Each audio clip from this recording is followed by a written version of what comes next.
Shalom. This video is about the biblical book of Koheleth, which is in English is called Ecclesiastes. Now, I'm recording this on the holiday of Sukkot. The reason is that it's the biblical book that is traditionally read by Jews in the synagogue on Sukkot. It's in the third part of the Hebrew Bible in the book of writings, and it's a magnificent text. It begins by suggesting that it was written by King Solomon. It says at the beginning, the words of Koheleth, son of David, king in Jerusalem. But it's not written by King Solomon. It was written much later.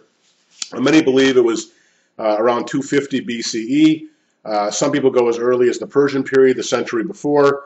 The latest it would be like 180 BCE because it has reflections from texts written around then. Now, it has some Persian words and some words that just make it impossible that it was written by King David and King Solomon.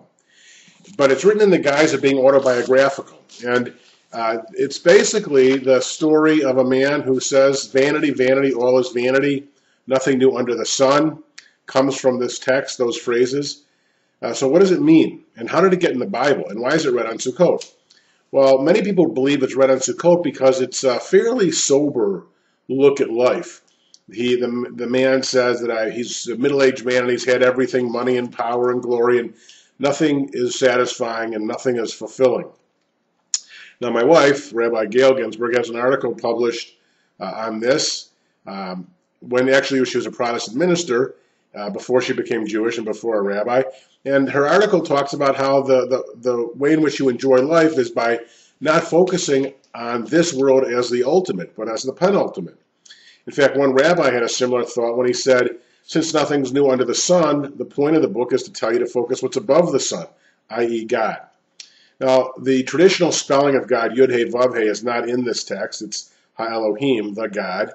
But in any case, it clearly reflects the Jewish perspective, and that's why it got into the canon of the Bible, as the rabbis concluded, because it ends with the phrase that in the end of the matter is that what's really important is to be in awe of God and observe the commandments. The most famous passage, beside the ones I quoted already, nothing new under the sun and vanity, vanity, all is vanity, is chapter 3 of Koheleth.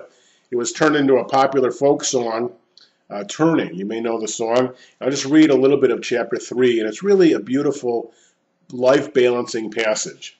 A season is set for everything, a time for every experience under heaven. A time for being born and a time for dying, a time for planting and a time for uprooting the planted. A time for slaying and a time for healing, a time for tearing down and a time for building up. A time for weeping and a time for laughing, a time for wailing and a time for dancing. A time for throwing stones and a time for gathering stones. A time for embracing and a time for shunning embraces. A time for seeking and a time for losing. A time for keeping and a time for discarding. A time for ripping and a time for sowing. A time for silence and a time for speaking. A time for loving and a time for hating. A time for war and a time for peace. So what about life? What do we conclude? Basically, eat, drink, and be merry. He says in chapter 2, there's nothing worthwhile for a man but to eat and drink and afford himself enjoyment with his means. As long as you focus on the awe of the commandments and awe of God and observing the commandments, then you can eat, drink, and be merry. Why on Sukkot? Well, Sukkot is called the most happy holiday. The Torah says, L'hiot ach sameach, you should be especially joyful on Sukkot.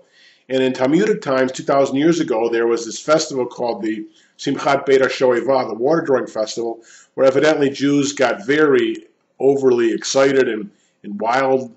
And this book, perhaps by the rabbis, was an attempt to sober the Jews back. After all, it's the harvest season in agricultural times in the land of Israel, and so the Jews were celebrating, and the rabbis said, read this book because it's a more sobering perspective on life. At the end of the holiday, we have this glorious time where we celebrate the ending of the Torah reading and the beginning of the Torah reading, and called Simchat Torah.